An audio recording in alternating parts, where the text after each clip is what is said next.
ya, saya selama ini saya mengakui saya pendosa, saya banyak sekali melakukan kesalahan, tapi saya nggak mau saya meninggal nggak bisa menghembuskan nafas dengan mengucapkan kalimat La ilaha illallah Muhammadur Rasulullah. Aku mau pakai jilbab karena aku nggak mau abi aku masuk neraka, dia bilang. Kalau aku nggak pakai jilbab, nanti abi masuk neraka, dia bilang. Jadi ya, mereka waktu itu Allah bimbing jauh lebih cepat daripada perjalanan saya, dan saya banyak belajar dari mereka.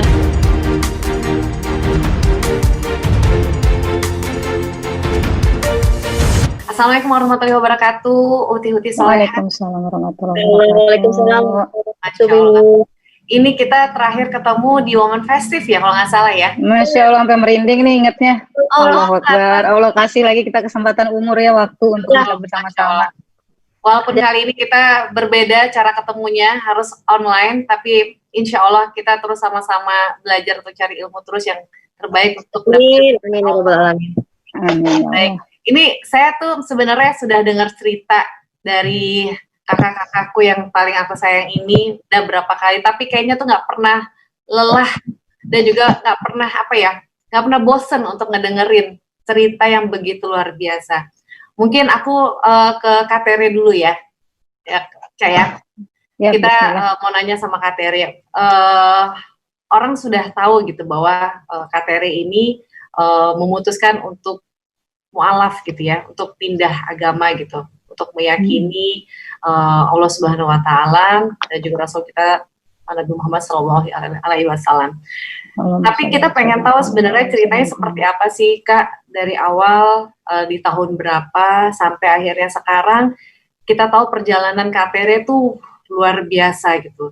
Sempat jadi penyanyi yang ngetop banget, terus juga jadi anggota DPR juga, politikus, terus mengundurkan diri dan begitu banyak cerita dalam hidup. Kemudian sekarang memutuskan untuk lebih mendekatkan diri dengan Islam. Nah, ini gimana nih ceritanya? Silakan.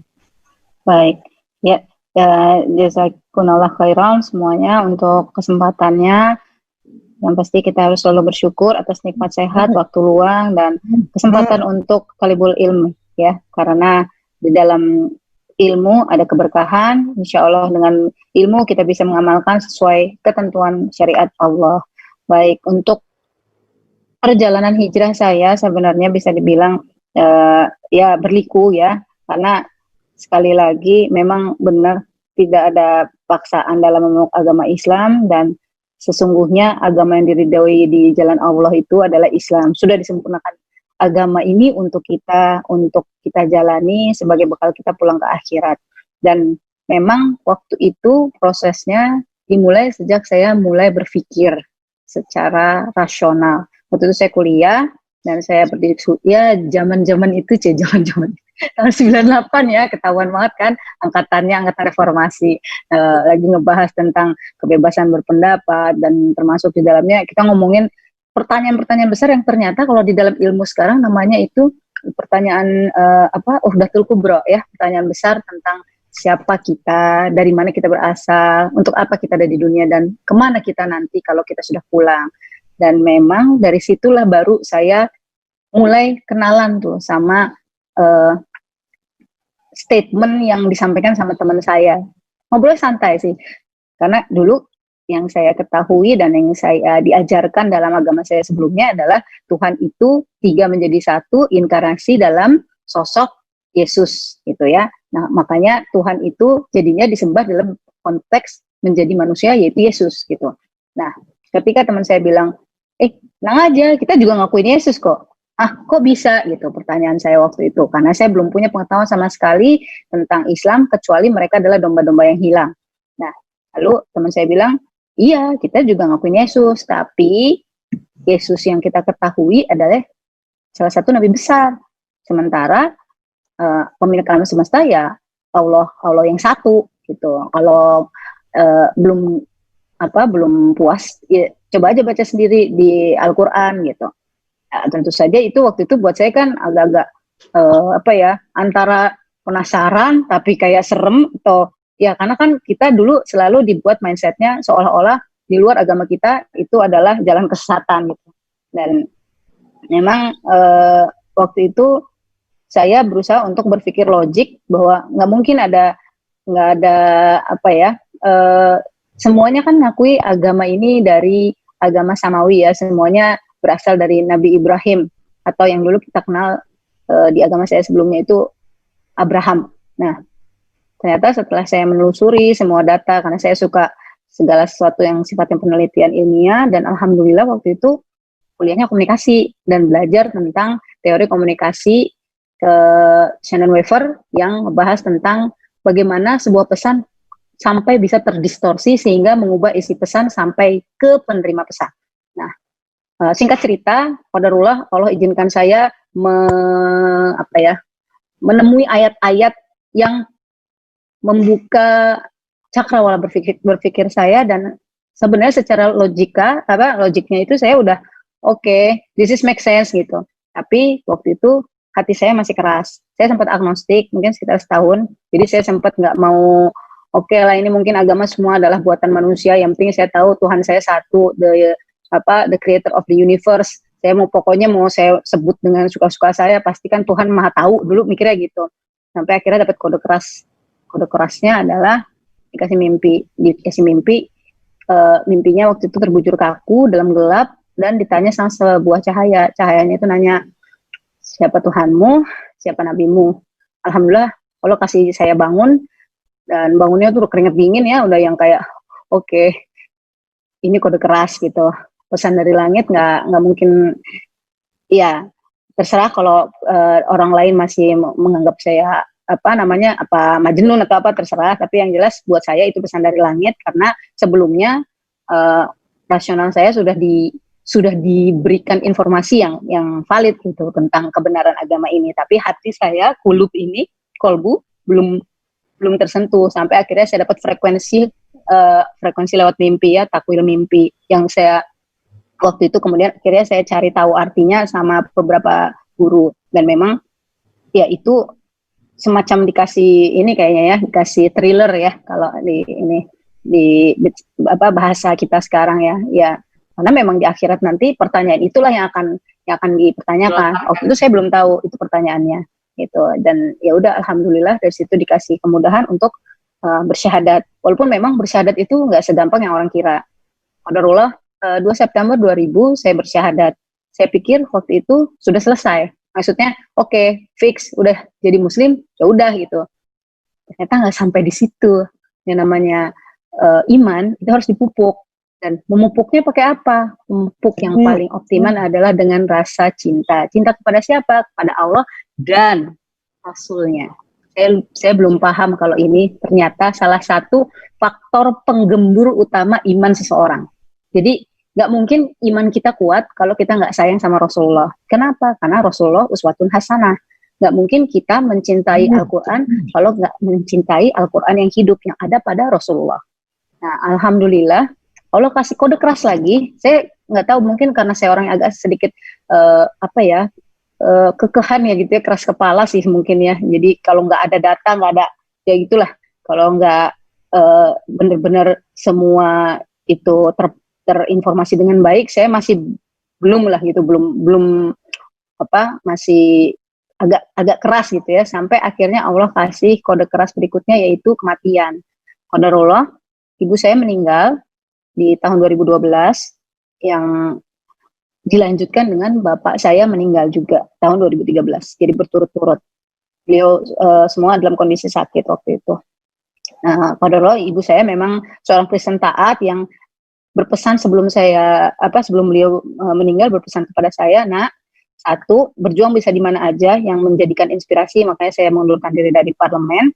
Lalu yang kedua, nak, jadi apapun agamamu, kalau kamu Islam seperti saat ini ya, kamu jadi Islam yang baik ya, jangan setengah-setengah, jangan tanggung gitu. Jadi harus serius gitu intinya. Oke. Dan itu waktu itu saya mulai mencermati gitu ya, apa iya ya, saya sholat juga waktu itu masih ya gitulah, kayak kadang bagus, kadang futur gitu, dan masih frekuensinya masih berantakan lah. Dan ada beberapa episode hidup saya yang membuat saya sempat suuzon sama Allah gitu. Nah, itu yang bahaya, nggak boleh, jangan sampai teman-teman mengalami itu. Lalu di tahun 2013 yang membuat saya benar-benar merasa ditampar adalah ketika bapak saya pulang dalam kondisi berbalik ya, kalau dalam bahasa Al-Quran ya. Jadi beliau sempat syahadat jauh sebelum saya syahadat, tapi qadarullah di ujung hidupnya Allah tarik kembali itu hidayah, jadi dia kembali ke agama sebelumnya, dan itu membuat saya shock berat. Itu karena juga saya, jadi sebelum beliau menembuskan nafas terakhir, itu saya sempat dikasih mimpi juga. Mimpinya ditanyain cahaya lagi, tapi ditanyain suruh nanya bapak mau meninggal secara apa. Itu berat banget ya kalau anak dikasih pertanyaan mimpi begitu, terus bapaknya kondisinya lagi di dalam kondisi kritis, terus dimimpiin kayak gitu. Wah, itu benar-benar buat saya shock banget. Dan ketika bapak saya berpulang, saya melihat ini sebuah pesan lagi dari langit. Oke, berarti nggak boleh main-main. Mama saya udah berpesan jadi Islam yang benar. Dan ya, saya selama ini saya mengakui saya pendosa, saya banyak sekali melakukan kesalahan, tapi saya nggak mau akhir hidup saya, kalau di surat Ali Imran ayat 102 kan, wahai orang-orang beriman, taatilah Allah dan janganlah kamu mati melainkan dalam keadaan muslim. Saya nggak mau saya meninggal nggak bisa menghembuskan nafas dengan mengucapkan kalimat La ilaha illallah Muhammad Rasulullah. Makanya sejak saat itu saya berikhtiar untuk cari tahu, saya nggak mau setengah-setengah gitu. Intinya saya ikhtiar, alhamdulillah Allah mudahkan, saya ketemu almarhumah guru ngaji saya. Jadi guru ngaji saya baru saja berpulang di Desember 2019 yang lalu. Beliau sangat istiqomah memberikan saya ilmu. Jadi dari yang tadinya nggak ngerti baca Al-Quran, selama ini saya bacanya Latin, alhamdulillah Allah izinkan saya baca huruf hijaiyah, dan ditambah lagi terus menerus ya, ketika Allah kita mendekat pada Allah sedikit aja, Allah tuh lari nyari kita gitu. Jadi benar-benar itu kerasa banget.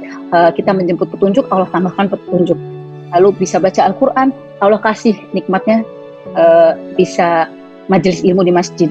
Lalu Allah kasih lagi bisa itikaf di masjid bulan Ramadan. Ya Allah, indah banget itu ya, Masya Allah. Terus juga habis itu Allah kasih lagi nikmat apa? Ternyata menutup aurat itu adalah salah satu kewajiban. Saya dulu nyangkanya cuma sunnah, karena memang ilmu saya bodoh gitu. Saya belajar dari orang yang nggak tahu sanadnya dari mana, belajar asal-asalan. Saya pikir selama ini itu kan sunnah, itu wajib. Jadi selama ini saya melakukan banyak sekali dosa tanpa saya sadari. Tapi alhamdulillah saya sekarang walaupun saya masih bodoh, insya Allah saya sudah menjadi orang yang saya tahu kalau saya tidak tahu, makanya saya cari ilmu. Alhamdulillah kasih lagi sama Allah nikmat, Masya Allah. Sebulan saya berikhtiar tutup aurat, Allah panggil saya jadi tamu Allah untuk umrah di tanah suci. Masya Allah, luar biasa sekali. Dan terus lagi abis itu Allah panggil lagi, ada forum halaqah Quran yang membuat saya belajar tahsin. Alhamdulillah sampai saat ini. Jadi itu adalah nikmat yang terus Allah kasih bagi setiap hambanya yang memang benar-benar udah berserah diri. Ya Allah, saya adalah pendosa, saya hanya ingin pulang kembali untuk bisa menjemput ridhomu agar bisa kembali ke jannahmu, karena saya takut api neraka. Itu aja. Dan alhamdulillah sampai saat ini Allah memberikan nikmat yang terbesar adalah nikmat ketemu orang-orang soleh, ketemu guru-guru yang baik, dan semua yang memperlihatkan keindahan Islam yang sesungguhnya. Selama ini saya lihat Islam setengah-setengah, saya lihat Islam yang KW, maksudnya pemahaman Islam saya KW gitu ya, belum ngerti apa-apa. Islam saya mungkin cuma identitas, tapi semakin kesini alhamdulillah Allah izinkan saya meresapi nilai-nilai Islam yang sesungguhnya, sehingga saya juga bisa berbagi this is the true Islam, karena Allah izinkan saya mencintai Rasulullah. Wallahu a'lam bishawab. Mungkin itu yang bisa saya share. Masya Allah Kak, ini ceritanya menyentuh banget. Aku nggak, sebelumnya aku cuma dengar-dengar doang, tapi nggak sedetail ini sebenarnya. Jadi aku cuma tahu Kak Tero waktu itu ya mualaf, terus habis itu tiba-tiba ya berubah gitu ya. Memang waktu itu memang ada salah waktu ketika Kak Tero masih nyanyi, masih jadi anggota DPR dan lain sebagainya. Tapi saya melihat sekarang apapun background kita dulu, seperti apa kita, masa lalu kita, tapi yang kita lihat itu kan adalah sekarang. Kita lihat bagaimana KTR perjuangannya di Islam ini seperti apa, mendampingin teman-teman mu'alaf, karena saya aja yang terlahir muslim dari lahir masih banyak sekali ilmu yang belum saya dapetin, masih cetek banget ilmu saya. Tapi di sini Kak Tere dengan pengetahuan yang Kak Tere punya, Kak Tere mau merangkul teman-teman saudara-saudara baru kita untuk sama-sama yuk kita belajar sama-sama. Karena PR-nya lagi, benar kata Kak Tere tadi, mungkin di awal udah convert gitu, masuk memeluk Islam. Tapi what to do gitu, what next gitu. Karena banyak yang ngapain lagi habis ini ya. Oh oke, sholat, udah sholat. Oh oke. Tapi kalau nggak ada yang mendampingi ataupun yang membimbing, itu akan lost lagi. Nah di sini Kak Tere mendedikasikan diri Kak Tere untuk mendampingi saudara-saudara baru kita. Termasuk saya ingat banget ada saudara kita juga ya Kak ya. Masya Allah, mohon doanya ya.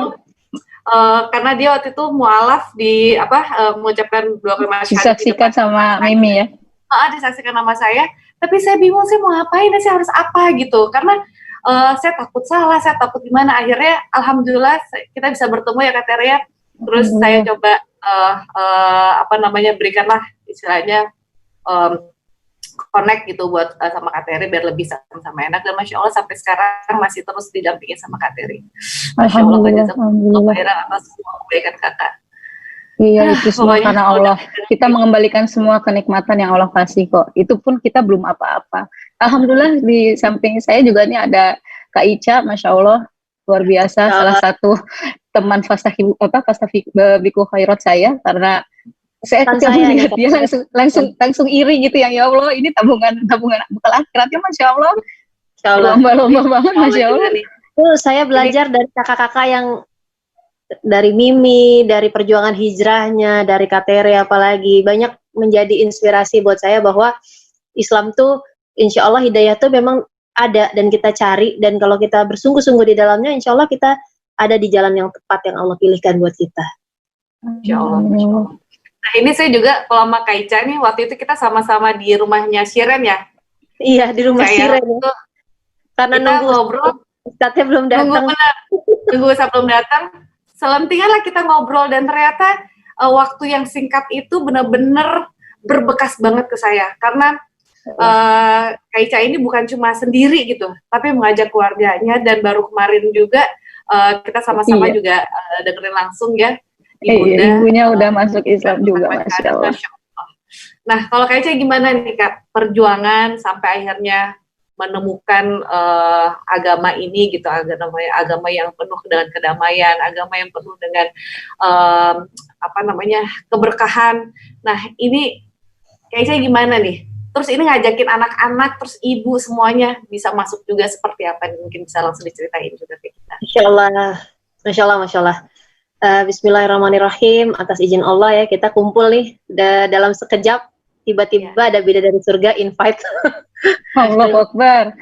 Semoga yang kita sharingkan hari ini sangat-sangat bermanfaat buat teman-teman semua yang lain. Di tengah saum kita, semoga Allah berikan rahmat, berikan keridhaan, kita semua dapat berpuasa dan diterima puasa kita. Jadi bismillahirrahmanirrahim. Kalau aku memang hampir sama sama Kak Tere. Kita dari latar belakang dulunya ya Kristen taat ya Kak Tere. Banyak berkecimpung di mungkin di gereja atau di perkumpulan rohani tentunya.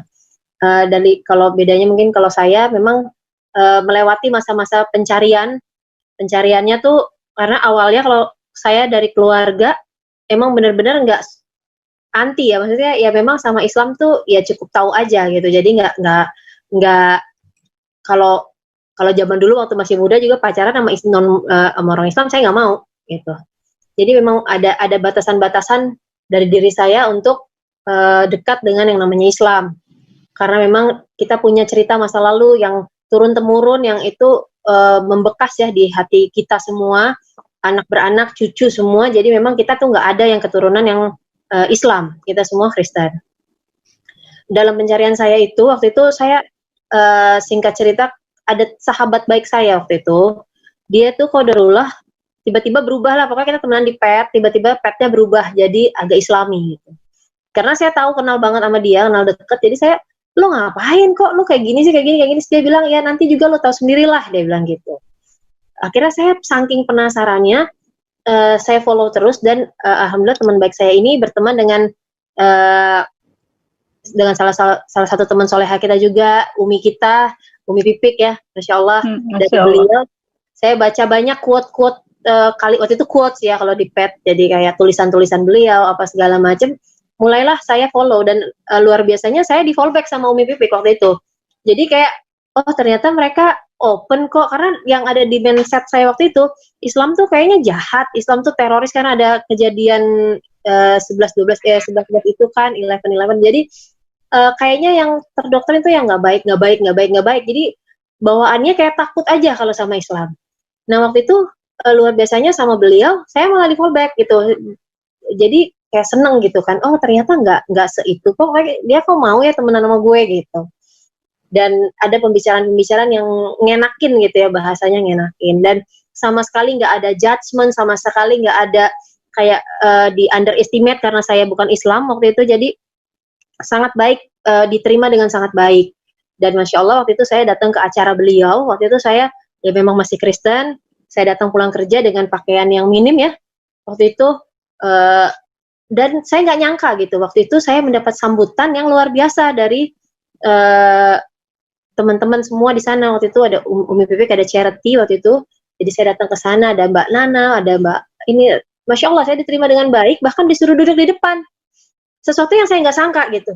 Saya pikir oh dia kalau ngeliat orang Kristen juga bakal anti banget gitu, ternyata enggak. Saya disuruh duduk di depan, malah pokoknya dipersiapkan tempat yang baik, diperlakukan dengan baik. Dari situlah akhirnya saya pengen tahu deh gue nih Islamnya apa sih sebenarnya gitu. Cari tahu. Akhirnya saya bertanya lah sama salah satu teman saya. Saya tanya sama dia, saya bilang, nih mau tanya dong, saya bilang, Nabi Muhammad tuh sama nggak Tuhan juga seperti kita di agama Kristen? Saya bilang gitu, karena Nabi Isa kan Tuhannya di agama Kristen. Nah waktu itu teman saya bilang gini, ya enggak lah, Nabi Muhammad ya beda. Dia bilang, Nabi Muhammad ya Nabi, bukan Tuhan. Oh, jadi kamu kalau berdoa enggak minta ampun atau minta ini sama Nabi Muhammad ini? Enggak, dia bilang, sama sekali enggak. Kita berdoa cuma sama satu, sama Allah aja, dia bilang. Oh gitu, penasaran tetap saya cari tahu lagi. Apa iya benar, emang Nabi Muhammad bukan Tuhan gitu kan. Akhirnya saya ketemulah, singkat cerita, saya ketemu dengan surat Al-Ikhlas ya. Itu saya belajar. Di situ hati saya tersentuh, padahal di surat Al-Ikhlas itu bahkan tidak ada kata-kata ikhlas di dalamnya. Ya. Benar-benar hanya menceritakan bahwa Allah itu satu, tidak diperanak dan tidak memperanak. Disitulah hati saya tertambat dengan Islam, bahwa selama ini mungkin saking sayangnya Allah ya sama saya, akhirnya saya dituntun mendapatkan hidayah itu. Padahal saya kalau dibilang orang-orang, kalau saudara saya, apa lingkungan sekitar saya, sama sekali nggak bakal percaya kalau saya bakal masuk Islam, karena saya dekat sekali dengan lingkungan Kristen juga gitu. Jadi sama sekali tidak tidak disangka-sangka gitu. Karena buat saya pribadi pelajaran yang saya dapat adalah itu, bahwa saya terketuk pintu hati saya waktu saya baca surat Al-Ikhlas, di mana di dalamnya tidak ada kata-kata ikhlas, malahan di situ diterangkan bahwa Allah itu cuma satu, tidak diperanak dan tidak memperanak. Disitulah saya akhirnya memutuskan untuk masuk Islam. Waktu itu anak-anak saya masih Kristen, karena saya sama anak-anak tuh nggak ada rahasia sama sekali. Jadi mereka tahu apa yang saya lakukan. Jadi saya bilang, dan mereka ngamuk yang marah, banting pintu, karena saya biasa tinggal bertiga aja sama anak-anak saya. Jadi biasanya kemana-mana bertiga, dan saya nomor satu itu yang saya tanamkan kepada anak-anak itu berharap kepada yang namanya Tuhan. Jadi pada saat saya berpindah keyakinan, saya kasih tahu juga ke mereka, tapi saya sama sekali nggak pernah mengajak mereka untuk masuk Islam. Saya tetap antar mereka ke gereja, saya tetap kegiatan-kegiatan mereka tetap saya bantu, dan saya konsultasi dengan salah satu ustadz yang Sabtu di Al-Jambari. Masya Allah, beliau yang membimbing dari awal saya masuk Islam. Alhamdulillah sampai saat ini. Kalau waktu itu pertanyaan-pertanyaan saya awal banyak saya lemparkan ke beliau, dan beliau cuma pesan satu sama saya waktu itu, Islam itu lebih kasih daripada yang lain. Islam itu harus lebih bisa menunjukkan bahwa kamu masuk Islam, kamu menjadi lebih baik, menjadi lebih kasih, lebih sabar, lebih ini. Itu yang saya pegang. Jadi kita tidak boleh mudah menjudge orang, kita tidak boleh mudah, karena Islam itu agama kasih, beliau sampaikan kepada saya waktu itu. Jadi keseharian saya ya saya perlakukan mereka seperti biasa, ya mereka marah ya saya maklumi apa segala macam. Ya alhamdulillah setelah berjalannya waktu, kemudian saya akhirnya menikah. Setelah saya masuk Islam, setahun kemudian akhirnya saya menikah. Dan waktu itu kita punya kesepakatan bahwa di rumah tuh kita nggak boleh ngomongin agama, karena anak-anak saya kan masih Kristen ya. Lambat laun ternyata mereka belajar dari keseharian mungkin ya, mereka lihat, mereka apa, saya taruh aja buku-buku gitu di rumah. Sampai qadarullah anak saya yang nomor 1 ini, dia sakit skoliosis, harus operasi. Nah, operasi tulang belakang, nah waktu dia di rumah sakit ini, sempat ada masa kritisnya, mau masuk ICU gitu ya, mau masuk ruang operasi. Waktu itu saya nangis, saya cuman bilang sama dia, "Kak, Umi minta maaf, nggak bisa doain apa-apa waktu itu saya, karena cara saya berdoa berbeda dengan cara Sheila waktu itu berdoa. Jadi saya istighfar, terus saya peluk dia, terus tiba-tiba dia bisik di telinga saya, Umi, aku mau syahadat," dia bilang. Jadilah waktu itu anak saya nomor 1 tuh syahadatnya di meja operasi, jadi di ruang operasi, disaksikan para dokter. Alhamdulillah. Sudah pulang dari situ, saya belajar banyak justru dari anak saya. Dia duluan pakai jilbab, padahal saya tanya sama anak saya ini ya, kenapa kok kamu mau pakai jilbab? Kok jadi keluar dari rumah sakit, 1 bulan di rumah sakit, keluar dari rumah sakit yang pertama dia minta saya hadirkan itu guru ngaji. Terus waktu dia kan pakai pen ya, dari pangkal kepala sini sampai pinggang itu ada 24 skrup ya, masih terpasang sampai sekarang. Alhamdulillah Allah kasih sehat, alhamdulillah. Pertama kali yang dia tanya waktu dia bisa berdiri, berarti kalau saya sholat saya nggak bisa ruku dong, dia bilang. Ya nggak apa-apa kata Ustadz ya sama dok, nggak apa-apa kan Allah yang menghadirkan ini, insya Allah dari keadaan ini kamu bisa jadi lebih baik gitu. Jadi yang pertama dia tanya tuh, aku nggak bisa ruku dong, dia bilang. Terus kedua, pokoknya aku sampai rumah harus sudah ada guru ngaji. Jadi waktu itu langsung datang guru ngaji. Kira-kira jeda 2-3 bulan setelah kakaknya masuk Islam, sebenarnya adiknya nih saya sama sekali nggak mau tanya, karena adiknya nih orangnya ekstrovert, pendiam. Kak Tere udah tahu deh, si Valen kan sangat diem gitu ya. Saya nggak pernah mau tanya gitu, istilahnya nggak mau disenggol, takutnya tersinggung atau iya emosi. Qadarullah tiba-tiba dia nyamperin saya sama abinya. Kenapa sih kakak terus? Kakak aja yang dikasih guru ngaji, ini kok aku enggak? Dia bilang, loh kan kamu belum masuk Islam ya, masa kamu ngaji gitu kan? Nah qadarullah waktu itu dia bilang, iya Bi, aku mau masuk Islam. Jadilah waktu itu disyahadatkan di rumah sama suami, lalu kita syahadat ulang di masjid. Saat itulah mereka akhirnya sama-sama masuk Islam. Dan saya belajar banyak dari mereka. Mereka duluan pakai jilbab sebenarnya sebelum saya. Waktu itu saya tanya, kenapa sih Kak, Dek, kok mau pakai jilbab? Saya bilang gitu kan, karena masa muda kan, rambut lagi lucu-lucunya, lagi pengen apa modelnya gitu ya. Saya waktu itu saya nggak berharap mereka akan secepat itu gitu. Saya berharap mereka akan belajar aja dulu apa gitu. Tapi Allah punya rencana lain. Dan saya nggak sangka jawaban yang keluar dari mulutnya, karena dengan ayahnya ya, suami saya sekarang itu kan ayah sambung ya. Saya nggak sangka keluar dari mulutnya dia bilang, iya, aku mau pakai jilbab karena aku nggak mau abi aku masuk neraka, dia bilang. Kalau aku nggak pakai jilbab, nanti abi masuk neraka, dia bilang. Jadi ya mereka waktu itu Allah bimbing jauh lebih cepat daripada perjalanan saya, dan saya banyak belajar dari mereka. Dan saat itu pun Sheila terlambat sekolah 1 tahun. Alhamdulillah Allah jodohkan dengan Ustadz Nababan bisa belajar di pesantren mu'alaf, dibimbing Masya Allah dengan sangat baik oleh Ustadz Nababan di sana. Dan Masya Allah saya dipertemukan dengan teman-teman soleh-soleha ya, teman-teman di Terang Jakarta. Allah bawa luar biasa, walaupun mesti melewati banyak hal. Gak lama setelah anak-anak masuk Islam, suami saya di PHK, akhirnya kita usaha. Tapi justru ketika saya benar-benar di titik minus, malah Allah izinkan saya sama suami berangkat umroh gratis. Sama sekali gak keluar biaya apa-apa. Allah berangkatkan kami umroh. Dan mimpi anak-anak saya cuma satu, mereka cuma mau kita umroh sekeluarga dan Abi Umi bisa berangkat haji. Jadi apapun tujuan, apapun yang kita ikhtiarkan dalam kehidupan sehari-hari, itulah doa-doa kita.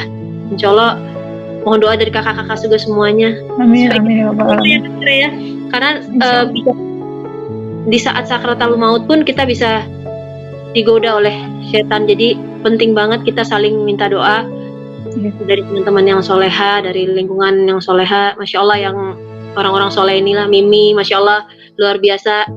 Alhamdulillah, barokah semua insya Allah. Sharing kayak gini, semoga mengingatkan diri saya pribadi bahwa kita sudah ditolong Allah dan insya Allah ke depannya. Amin. Masya Allah, ini ceritanya benar-benar, rasanya tuh menoh banget gitu.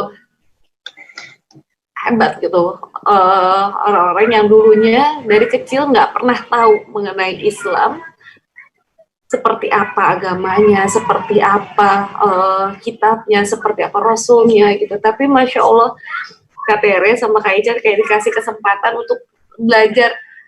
Bayangin Kak, itu kakak berarti dimulai lagi dari nol, dari yang yuk belajar. Tadi juga Kak Ica bilang bahwa tersentuh dengan surat Al-Ikhlas gitu. Nah, saya pengen tahu kenapa dari semua surat, Kak Ica tertuju ke surat Al-Ikhlas. Iya, karena di situ diperkatakan bahwa Allah itu satu, tidak diperanak dan tidak memperanak. Karena kalau di agama saya sebelumnya kan kita percaya Allah Tritunggal gitu ya. Kayak gitu ya Kak Tere ya. Jadi kalau di Subhanallah. Di surat Al-Ikhlas itu saya tuh waktu itu yang penting saya nggak mau berdoa sama Tuhan yang salah. Ini Tuhannya cuma satu, ya udah ini aja gitu. Itu kan diyakinkan sekali di situ di garis bawah bahwa Tuhannya cuma satu, tidak diperanak dan tidak memperanak. Jadi itu di situ adalah pencarian saya yang menggugurkan kepercayaan saya sebelumnya. Dan ini sahabat hijrah yang luar biasanya lagi bahwa Kak Tere dan juga Kak Ica itu bukan cuma sekedar ingin belajar untuk memperdalam keimanannya untuk sendiri, tapi beliau-beliau ini mencoba untuk memperjuangkan dirinya di jalan Islam, di jalan dakwah, hingga begitu banyak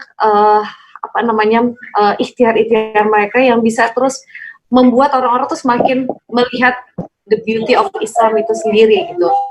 Kayak Kak Tere sekarang juga, aduh mohon maaf ini kalau di rumah emang Masya Allah. Apa ini tugas utama, Masya Allah. Ini makanya nggak bisa ke akal juga karena harus nemenin anak-anak puasa di rumah. Masya Allah. Ya. Nah ini juga sahabat hijrah juga tahu gitu bagaimana perjuangan dari Kak Tere dan Kak Ica gitu. Kak Tere dia ada di mualaf apakah namanya Kak?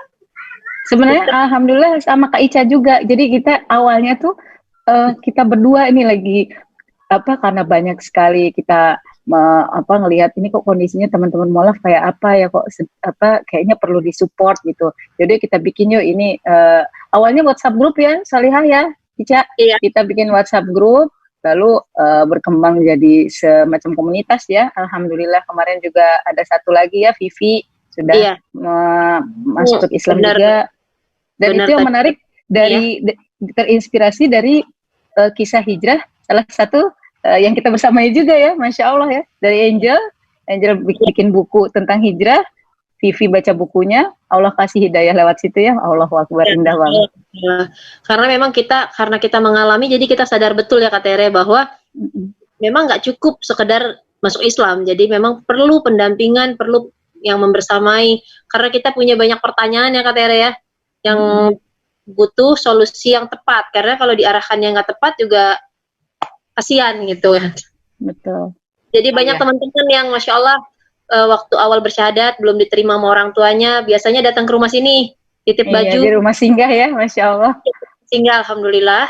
Jadi karena kan tetap harus baik ya adab kita kepada orang tua, malah setelah masuk Islam harus jadi lebih baik, harus lebih ditunjukkan gitu ya, lebih hormat. Iya, jadi ya saya selalu pesan ke mereka jangan pernah lawan orang tua, karena orang tua itu mulia ya, di agama Islam orang tua kita muliakan.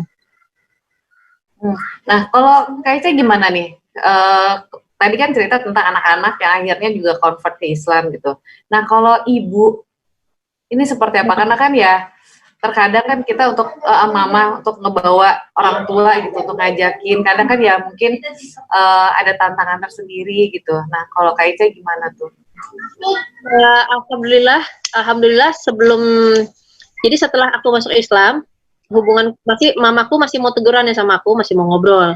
Tapi begitu cucu-cucunya masuk Islam, waduh, tuh yang namanya ngamuk, udah yang paling rajanya ngamuk. Jadi aku sama mama sebenarnya ada sekitar 1,5 tahun nggak ngomongan. Oh, sempat ini ya? Sempat nggak ngomongan, sempat nggak ketemu. Pokoknya akhirnya aku pilih menyendiri karena takutnya kalau kita sautin terus, nanti kita jadi dosa kan. Jadi lebih baik diam, kan lebih baik diam, berkata baik atau diam. Jadi ya saya pilih diam waktu itu, diam. Jadi beliau juga nggak mau menghubungi, ya saya juga pilih diam. Nah waktu itu alhamdulillah cucunya biasa ya, bertambah usia, jadi mungkin dia rindu sama cucunya, dia datang sekali waktu. Nah udah setelah itu situasi makin baik. Nah saya berusaha untuk ini aja, maintain aja terus gitu. Kita maintain, kita berhubungan baik, kita berhubungan baik. Sampai kadarullah waktu itu saya sakit. Dan saya punya satu sih yang saya selalu lakukan. Saya orang yang paling nggak tahu malu untuk nitip doa. Jadi sama siapa aja, kalau saya ketemu, saya pasti bilang, doain ya nyokap gue, doain ya ini. Pokoknya saya terus di ya. Entah dari mulut siapa doa itu dikabulkan Allah kan. Entah siapa yang doanya tembus ke langit. Jadi saya selalu nggak pernah bosan, siapa aja saya selalu ketemu di status kayak di mana, saya selalu kalau lagi pasang foto mama saya pasti di bawahnya saya tulis tuh doain ya biar mama saya ini. Jadi apa aja saya selalu minta doanya. Nah, masya Allah pasti insya Allah ini doa dari sahabat-sahabat saya juga, dari guru-guru saya juga. Jadi sama ustadz-ustadz pun saya selalu gitu doain ya mama saya, karena saya sedih banget waktu kajian tuh disampaikan oleh Ustadz Umar Mita bahwa kalau mama saya meninggal pun misalnya nauzubillah min dzalik dalam keadaan dalam keadaan bukan muslim gitu ya, dalam keadaan Kristen, saya nggak bisa mengurusi jenazah beliau. Kita nggak bisa ngurusin ya, maksudnya dengan ritual, dengan apanya kita kan nggak bisa kan mengurusi. Jadi saya sedih banget waktu itu. Mau apapun alasannya, kita cuma bisa tunggu di luar gitu kan. Jadi waktu itu saya sangat saya berjuang, saya doa terus, saya minta sama Allah. Saya minta sama Allah supaya dilembutkan hatinya, supaya Allah bukakan jalan pikirannya. Qadarullah waktu itu saya kurang sehat ya, jadi saya masuk rumah sakit. Terus aku masuk rumah sakit, terus pulang dari rumah sakit, terus saya ngobrol, mah, tuh mati tuh sakit tuh nggak usah tua, muda pun bisa sakit, apalagi tua, saya bilang gitu. Saya aja yang muda nih, udah qadarullah kalau izinkan sakit ya Kak Tere. Insya Allah menguburkan saya. Jadi menaikkan derajat iman, amin. Amin. Waktu itu pas dia datang ke rumah nungguin saya kan, saya ngobrol lah sama dia, saya ngobrol, mama nanti kalau meninggal gimana, apa segala macam, saya ngobrol, saya juga keluar dari mulutnya. Sebenarnya mama udah lama pikirkan, dia bilang. Jadi ya alhamdulillah setelah mama saya tanya-tanya tentang kematian, beliau terbuka hatinya. Langsung dia bilang saya mau syahadat. Masya Allah difasilitasi waktu itu teman-teman musyawarah waktu itu kita datang. Alhamdulillah November tahun lalu, persis November tahun lalu mama saya masuk Islam, dan terus mohon doanya. Saya masih ada kakak saya, alhamdulillah selama Ramadan ini lagi di rumah, jadi saya titip doa lagi nih, kakak saya sama anak-anaknya lagi ada di rumah, bantuin saya selama Ramadan. Amin ya Allah, amin ya Allah, amin. Yuk kita sama-sama ikhtiarkan, kalau masih ada di sebelah kanan kiri kita yang belum kenal wajah Islam yang sesungguhnya, keindahan Islam yang sesungguhnya, yuk kita sama-sama ikhtiarkan untuk menceritakannya lewat akhlak terbaik kita. Dan buat teman-teman yang ingin tahu seperti apa sih sebenarnya isi value dari ajaran Islam ini, jangan khawatir, jangan ngelihat dari orang-orang yang nggak kenal Islam, tapi tanyalah sama kita, insya Allah kita akan menyampaikan sebagaimana kita juga merasakannya dalam hidup kita sendiri. Insya Allah bisa jadi berkah buat semua. Wallahu a'lam bishawab. Jazakillah khair Kak Tere. Kak Ica ada mau disampaikan sedikit? Insya Allah satu aja mungkin, pokoknya dalam segala hal perdalam ilmu iman kita kepada Allah, bahwa keyakinan kita ilmu tauhid ya Kak Tere, itu betul penting sekali banget. Apalagi zaman pandemik kayak gini ya. Satu-satunya modal kita bahwa Allah tuh maha segalanya, Allah mampu untuk melakukan segalanya. Jadi kalau buat teman-teman yang mungkin baru masuk Islam atau mau masuk Islam tapi takut berhadapan dengan keluarga, dengan lingkungan, jangan pernah takut, karena Allah itu maha, Allah itu Asmaul Husna ya, ada 99 sifat dan ininya, jadi jangan pernah takut, Allah pasti membersamai. Jagalah Allah, maka Allah akan menjagamu. Masya Allah. Jazakumullah khair kakak-kakakku, soleha. Ya, aku, Masya Allah. Ini jariah buat kita semua, amin. Insya Allah, Allah ridho, amin ya Allah. Kita tutup obrolan kita bareng sama Kak Tere dan juga Kak Ica. Assalamualaikum warahmatullahi wabarakatuh.